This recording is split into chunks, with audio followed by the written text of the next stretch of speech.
Hello friends, नमस्कार नमस्कार भारत। 2024 की शुरुआत हो चुकी है और आपने भी 2024 की शुरुआत का जश्न बहुत ही आनंद से मनाया होगा और मैं मानती हूँ कि आप में से बहुतों ने बड़े जोश और प्रसन्नता से नए वर्ष का स्वागत किया होगा। बहुत सारे लोगों ने बहुत सारे गोल सेट किए होंगे, बहुत लोगों ने बिना किसी गोल के यूं ही मौज मस्ती से नए वर्ष को मनाना हैप्पी न्यू ईयर माना है। परंतु मित्रों, क्या आपको पता है जीवन एक बार मिलता है, मनुष्य योनि बहुत ही सद्कर्मों के बाद मिलती है। तो जीवन को यूं ही जाने देना, यह तो वही बात हुई कि हम अभी अपनी शक्तियों का प्रयोग करने को तैयार नहीं हैं। आपको पता है ईश्वर या यूनिवर्स भी उसी की मदद करता है जो अपनी मदद स्वयं करता है।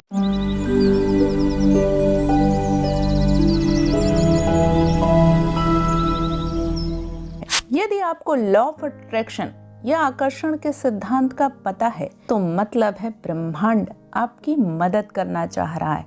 अब यह आप पर है कि आप उस यूनिवर्स के इशारे को कितना समझ रहे हैं और आप कितना तैयार हैं उस रास्ते पर चलने के लिए, ताकि आप अपने लक्ष्य को प्राप्त कर पाएं, अपने जीवन को आनंदमयी बना पाएं। हमारा यह ब्रह्मांड लाखों आकाश गंगाओं से बना हुआ है, जिसमें अनेकों अनेक ग्रह हैं और उसमें से एक ग्रह पृथ्वी है, जहां पर हम निवास करते हैं।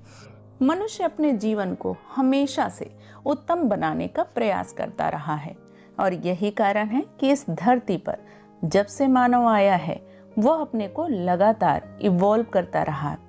कैसे? तो चलिए मैं ऐतिहासिक दृष्टिकोण से बताऊं तो प्रारंभ में मनुष्य पत्थर युग या जिसे हम पाषाण काल कहते हैं बंदर के रूप में आया और अपना जीवन यापन कंदराओं में या गुफाओं में करते हुए सभ्य मानव के रूप में सिंधु घाटी सभ्यता, वैदिक काल, मध्य काल, आधुनिक काल से स्वतंत्रता को प्राप्त करने के बाद लगातार आज तक हम अपने जीवन को खूबसूरत एवं आनंदमयी बनाने का प्रयास करते आए हैं और आज 21वीं सदी के 2024 में खड़े हैं, जहां आधुनिकता के साथ प्राचीन जड़ों को समेटने के साथ ही हम अपने जीवन को प्रसन्न, आनंदमय, उत्साहमय और भौतिक आवश्यकताओं की पूर्ति के साथ ही अपनी आत्मिक उन्नति के लिए प्रयासरत हैं।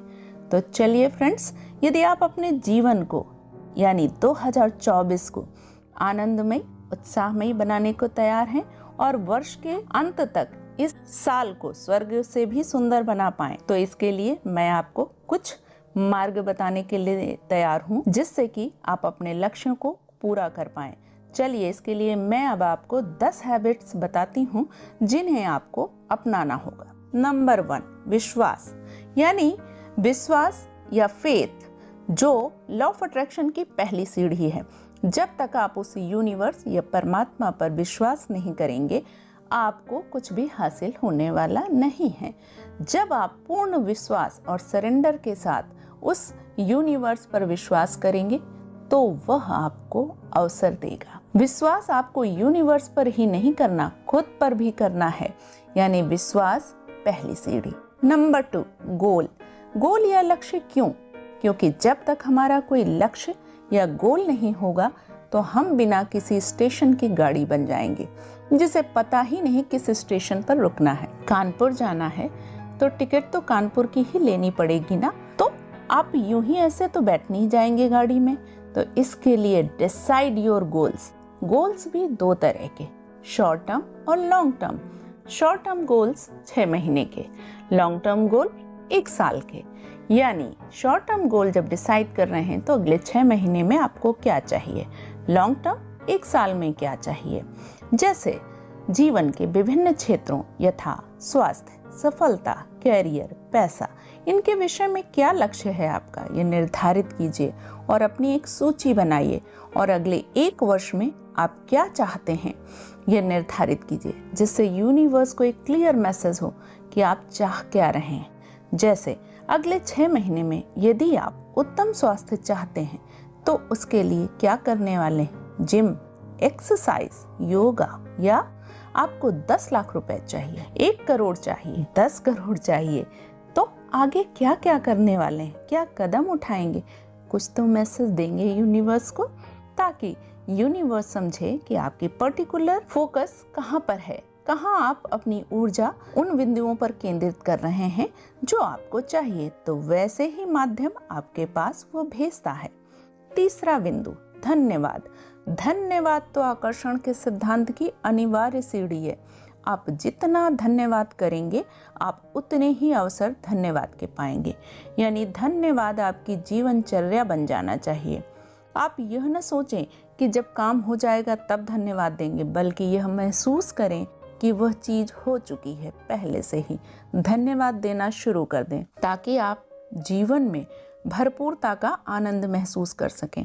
आप छोटी से छोटी खुशियों, चीजों, सफलता, व्यक्तियों को धन्यवाद करने के अवसर अपने हाथ से जाने ना दें।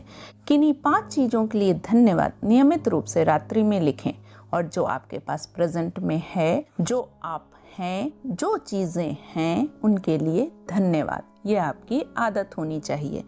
Number 4, meditation. यह स्वयं को जानने का सबसे अच्छा माध्यम है, क्योंकि तभी आप अपने को, अपनी आत्मा को, अपने परमात्मा के साथ संबंधों को जान पाएंगे। 15 मिनट सांसों को जानना, सांसों पर ध्यान देना, जादू सिर चढ़कर बोलेगा। जब आपकी आत्मा का परमात्मा से मिलन होगा, यानी जब आप अलाइंड होंगे, तो खुशियों के चरम पर होंगे, और यह अनुभूति आपको आपके बेस्ट वर्जन यानी आपकी ऊर्जा के हायर पोटेंशियल तक पहुंचा देगी। जब आपकी इनर बीइंग उस हायर सोर्स से कनेक्ट हो जाएगी, तो आप अपने आप गाइडेड होने लगेंगे, और जब इंट्यूशन या इम्पल्स के आधार पर एक्शन लेंगे, तो वो राइट एक्शन होंगे। Number 5, self love. इसके बिना तो लॉ ऑफ अट्रैक्शन बिल्कुल अधूरा ही है, क्योंकि हमने सब कुछ किया, किंतु खुद को प्रेम करना भूल ही गए। खुद को प्रेम करना सीखा ही नहीं, और जब प्रेम करना सीखा नहीं, तो दूसरों को भी अधूरा ही प्रेम दिया। दूसरों के प्रेम के लिए इतने व्याकुल हुए कि खुद को कुछ माना ही नहीं, खुद को कुछ जाना ही नहीं, खुद से प्रेम करना कभी सीखा ही नहीं, कभी सिखाया ही नहीं, कभी सिखाया गया भी नहीं।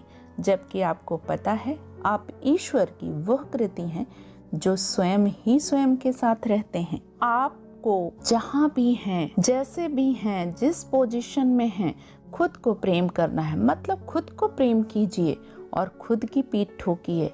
स्वयं की आंखों में आंखें डालकर बोलिए, I love you too much, I am love. मतलब खुद को प्रेम दीजिए। 6ठा नंबर, रीडिंग।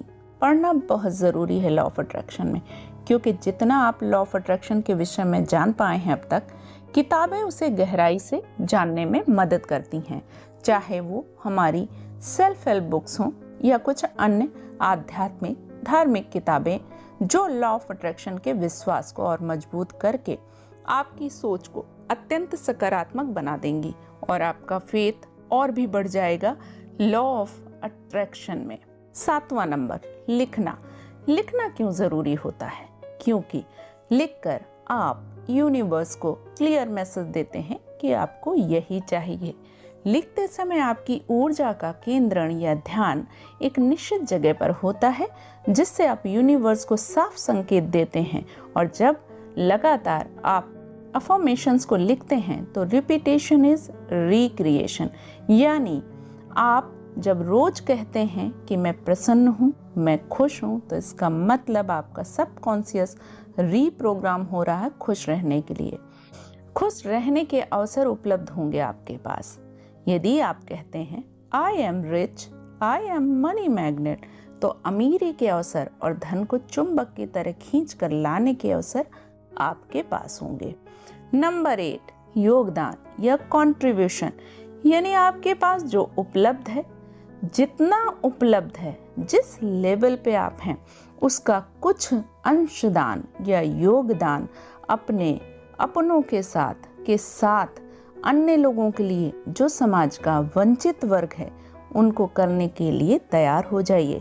क्योंकि यूनिवर्स ये देखता है कि आप कर क्या रहे हैं और आप क्या करना चाह रहे हैं।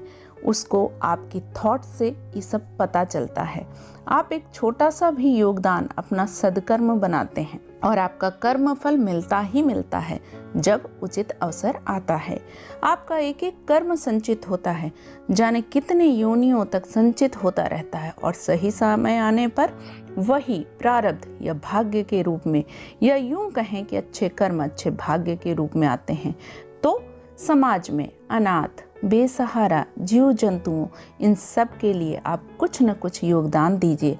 यह योगदान शारीरिक, मानसिक, भौतिक और वस्तुओं व पैसों के रूप में हो सकता है। नंबर 9, 3C नहीं करना। क्रिबिंग, क्राइंग, कंप्लेनिंग, इन 3 वर्ड से दूरी कर लीजिए। किसी की बुराई, किसी की शिकायत और अपना दुखड़ा नहीं रोना, जजमेंटल नहीं होना और स्वयं के समान ही सामने वाले को समझना। Number 10, accept yourself as you are. आप स्वयं को वैसे ही एक्सेप्ट कीजिए जैसा ईश्वर ने आपको बनाकर भेजा है। आपका कुछ भी रंग, रूप, चेहरा कैसा भी हो, आप स्वयं में बेस्ट हैं। आपको खुद को मानना है, आई एम द बेस्ट, यानी आपसे बेहतर दुनिया में कोई दूसरा है ही नहीं। खुद को एक्सेप्ट कीजिए और दूसरों को भी एक्सेप्ट कीजिए। ये हो गई लॉ ऑफ अट्रैक्शन में सफल होने के साथ 2024 को स्वर्ग के समान सुंदर बनाने के लिए सारी हैबिट्स। यदि आप लॉ ऑफ अट्रैक्शन के इन स्टेप्स को फॉलो करते हैं तो 2024 आपका है। तो चलिए पूरी हाई वाइब्रेशन में और हाई फ्रीक्वेंसी के साथ अफर्म कीजिए, 2024 स्वर्ग से भी सुंदर है, 2024 जन्नत से भी खूबसूरत है। तो चलिए फ्रेंड्स, नमस्कार, नमस्कार भारत।